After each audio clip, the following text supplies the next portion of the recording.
Good morning students, कैसे हैं आप सब। आशा करता हूँ आप सब घर में हैं, स्वस्थ हैं। बच्चों, हमने अब तक जो कवर किया है वो है नाउन कवर किया है, एडजेक्टिव्स कवर करे हैं, उनकी एक्सरसाइज कवर करी है। आशा करता हूँ कि आप साथ साथ रिवाइज भी कर रहे हैं।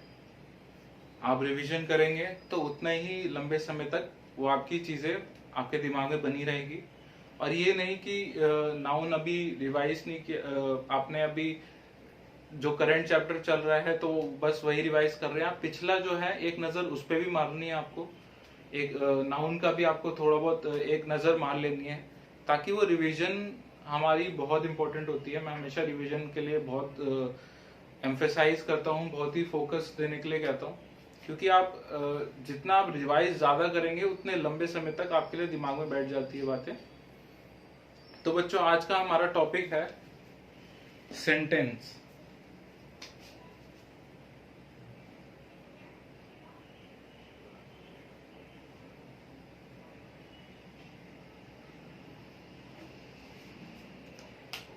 सेंटेंस हमारा टॉपिक है, हमारा आज का चैप्टर है।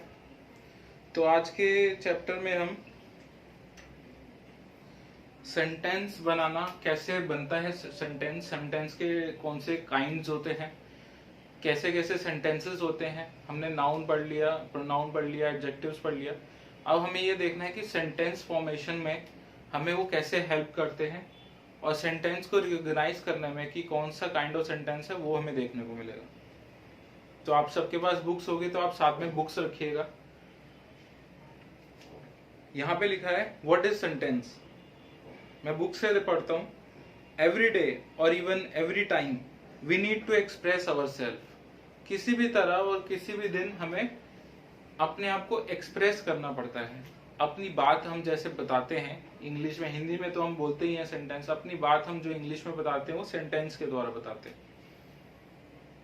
This is we do by speaking or expressing words in groups in certain order so as to give the words certain meaning. हम अपनी बातों को इस तरह रखते हैं ताकि हमारे सेंटेंसेस जो हम बोल रहे हैं वो सामने वाले को समझ आए। ये सारी चीजें हमें देखनी पड़ती हैं कि जो हम बोल रहे हैं वो सामने वाले को समझ आना चाहिए। Our thoughts can be in smaller as well as larger groups of words. हमारी जो सोच है, हमारे विचार हैं, वो हो सकता है कि छोटे वर्ड्स में, छोटे ग्रुप ऑफ वर्ड्स में आ जाएं, हो सकता है कि बहुत बड़े बड़े ग्रुप ऑफ वर्ड्स में आए। तो वो चीजें हमें सेंटेंस हेल्प करता है, the combination of sentences help करते हैं हमें अपनी बात को रखने के लिए।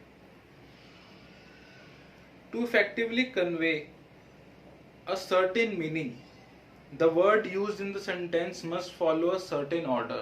एक ऑर्डर है, एक रूल है, कुछ रूल्स हैं जिसके हिसाब से हमारे सेंटेंसेस, हम अपने सेंटेंसेस को आगे फॉर्मेशन करते हैं, उनका सही तरह से ग्रामर का उपयोग करके उनको फॉर्मेशन करते हैं।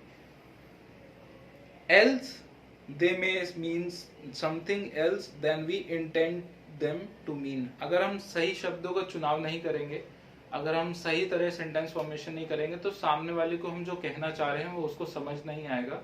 He will not be able to understand what we are trying to convey. A sentence, अब डेफिनेशन की बात करें तो डेफिनेशन देखिएगा। A sentence is a group or combination of words making a complete sense. मैं इसको ब्लैक बोर्ड पे लिखता हूँ।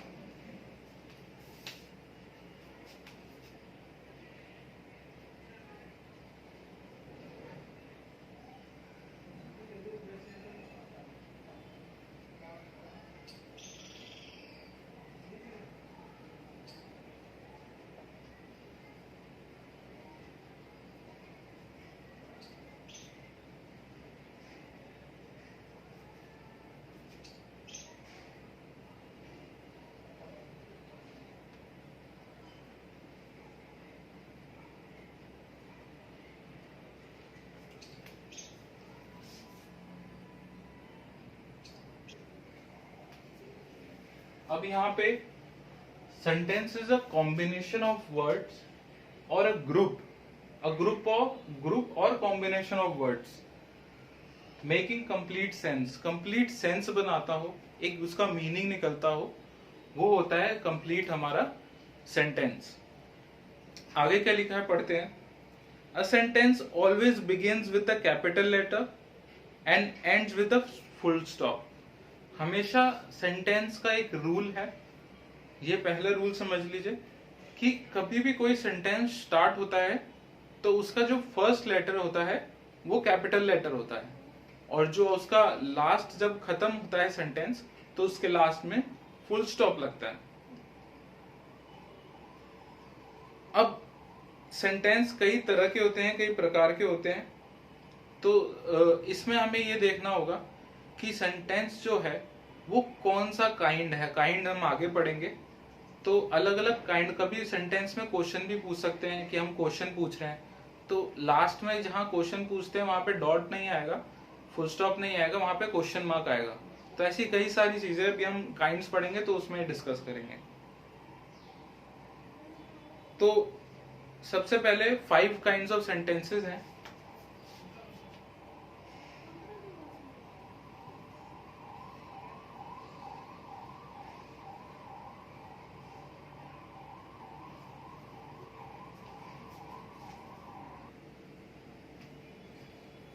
यहाँ पे काइंड्स ऑफ सेंटेंसेस में हम देख लेते हैं। वैसे जो मेन काइंड्स ऑफ सेंटेंसेस हैं वो 4 हैं।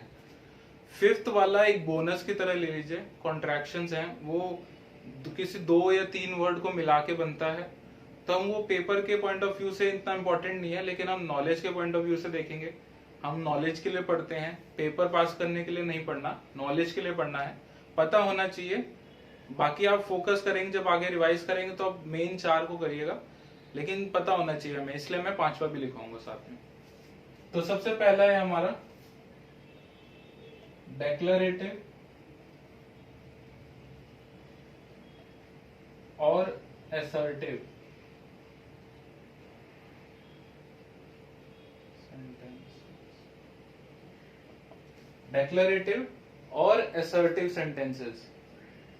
सेकंड है हमारा